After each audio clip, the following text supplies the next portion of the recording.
में जुट रहे हैं और क्या लग रहा है मंडी सीट पर कांग्रेस फिर से काबिज होगी? नहीं, निश्चित तौर से देखिए, मैं सबसे पहले तो पार्टी की जो हमारी सेंट्रल लीडरशिप है और प्रदेश की लीडरशिप है उनका धन्यवाद करता हूं कि मुझे पार्टी का प्रत्याशी बनाया है।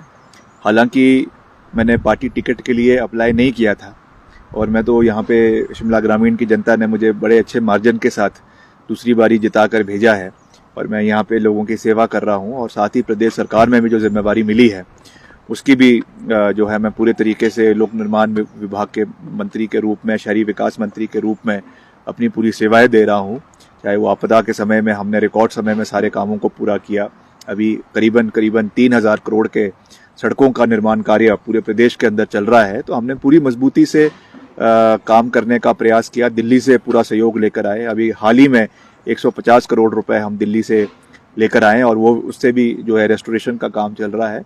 मगर जब पार्टी ने आदेश दिया है तो मैंने डे 1 से कहा है कि मैं कभी भी किसी भी जिम्मेवारी से, किसी भी चैलेंज से पीछे नहीं हटता हूं। जहां पर भी जो जिम्मेवारी मिलती है उस पर पूरी मजबूती के साथ फ्रंट फुट पे रहकर लड़ाई लड़ते हैं और इस बारी भी हम पूरी मजबूती के साथ, स्ट्रेटेजी के साथ लोगों के बीच में जाएंगे।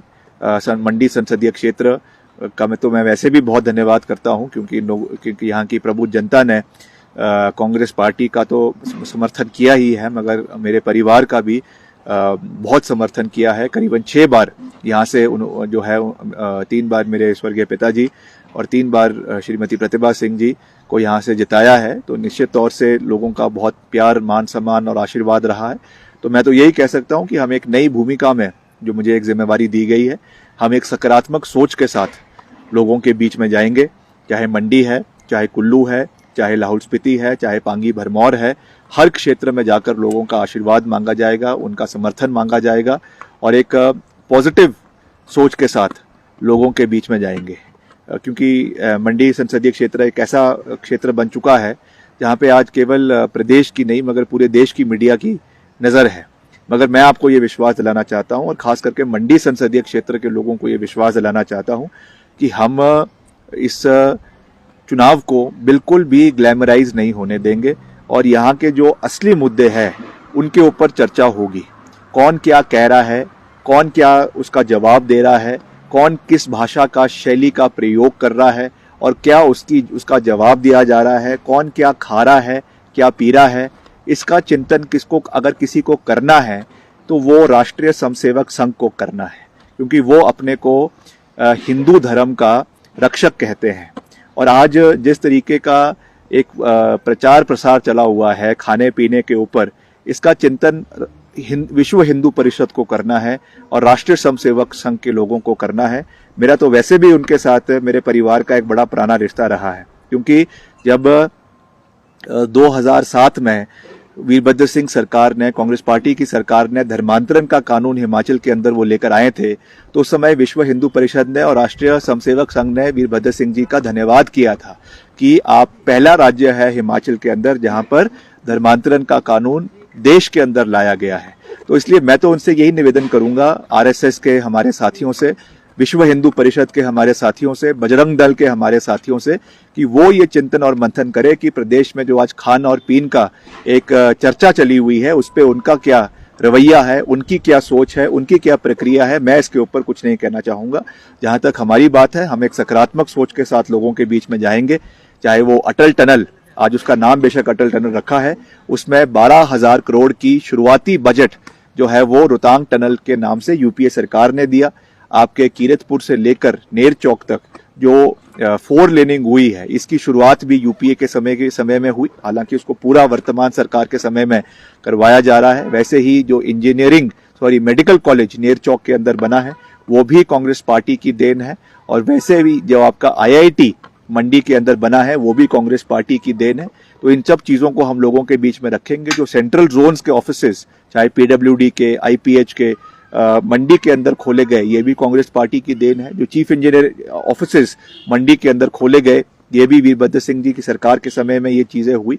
और खास करके आपदा के समय में ये मुझे दुख है इस बात का कि सबसे ज्यादा नुकसान अगर कहीं पूरे प्रदेश में आपदा में हुआ तो वो मंडी संसदीय क्षेत्र के अंदर हुआ।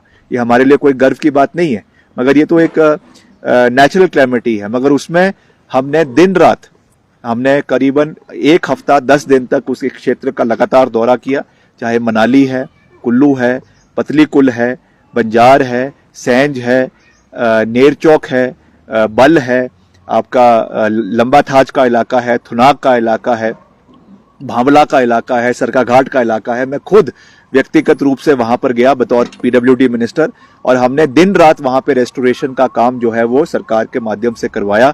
रिकॉर्ड समय में सड़कों को खुलवाया।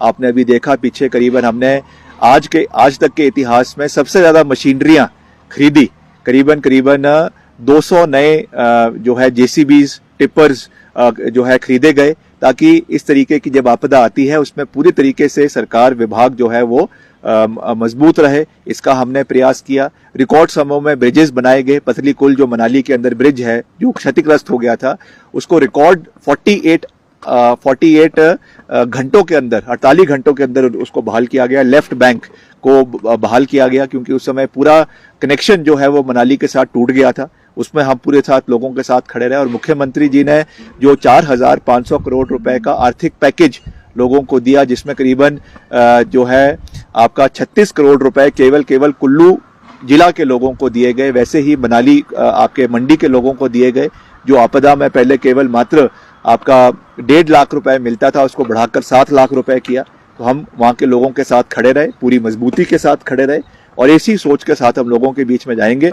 और हमारा क्या विजन मंडी संसदीय क्षेत्र के लोगों के लिए है, हमने हमेशा पूरी मजबूती से केंद्र सरकार से भी सहयोग लिया है, और जैसे हमने अपने विधानसभा क्षेत्र का या हिमाचल के मसलों को पूरी प्राथमिकता के साथ विधानसभा में उठाया, वैसे ही पूरे मजबूती के साथ हम, अगर यहाँ से हमारी विजय होती है, जो हमें पूरा विश्वास है कि होगी, तो हम यहाँ के मुद्दों को पूरी बेबाकी के साथ केंद्र सरकार के समक्ष जो है वो उठाएंगे, लोकसभा के अंदर उठाएंगे, और आपके मंडी संसदीय क्षेत्र का डंका पूरे देश के अंदर बजेगा, इसका मैं पूरा विश्वास दिलाना चाहता हूँ। एक जयराम जी काफी सक्रिय हो गए हैं मंडी में, हर प्रचार रैली में कंगना जी के साथ दिख रहे हैं और आप पर लगातार निशाना साध रहे हैं। कल उन्होंने कहा है कि जिन्होंने रुलाया उन्हीं के नाम पर अब विक्रमादित्य सिंह वोट मांगने जाएंगे।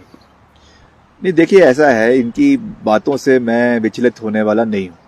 हमारी पार्टी एक लोकतांत्रिक पार्टी है, और मैंने पहले भी कहा है कि डिफरेंस ऑफ ओपिनियन कई चीज़ों पे हो सकता है। यहाँ पे ऐसा सिस्टम नहीं है कि एक आदमी को ही बोलने का अधिकार है, बाकी के मुंह के ऊपर जो है वो टेप लगी हुई है। सबको बोलने का भी अधिकार है, सही रूप से रखने के भी अधिकार है, और जो भी चीज़ें थी हमने हाईकमांड के समक्ष रखी है, और उन्होंने कहा है कि सब चीज़ों का निवारण किया है, और उसके बाद ही उन्होंने मुझे भरोसा जताकर यहाँ से पार्टी का नुमाइंदा बनाया है।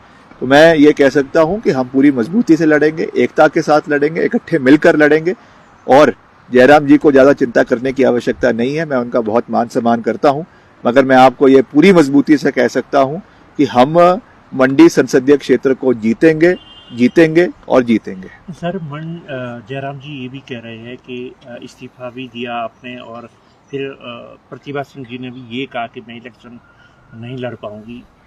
वो अपनी चिंता करें ना, हम क्या कर रहे हैं क्या नहीं कर रहे हैं उसकी चिंता उनको क्यों हो रही है। वो अपने विधायकों को संभाले, अपने जो यहाँ से विधायक गए हैं उनको संभाले, जो उसकी वजह से जो उनके पार्टी के अंदर घमासान मचा हुआ है वो उसको संभाले। वो हमारी चिंता क्यों कर रहे हैं। हम अपना काम खुद कर लेंगे जो हमने करना है, और हम लोगों के बीच में जाएंगे और उनका जनाधार प्राप्त करेंगे और जीतेंगे। इसलिए वो अपनी चिंता करें। हमारे घर के अंदर जो है दूरबीन लेके क्यों देखी जा रहे हैं।